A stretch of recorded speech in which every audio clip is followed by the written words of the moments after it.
Hola amics del Club del Vi, aquest mes de setembre us presentem Enrique Mendoza 2022.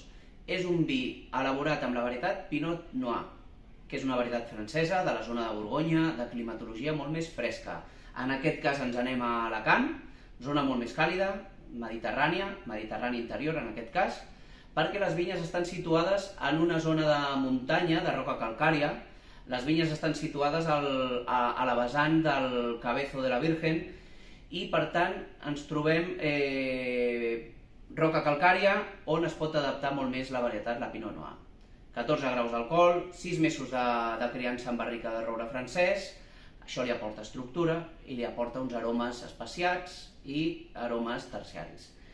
És un vi que us vindrà molt bé per fer amb carns vermelles, embotits, formatges, arrossos, és bastant versàtil, el podreu gaudir també a copes. Així que esperem que us agradi, que ens digueu si us ha agradat aquest mes i salut!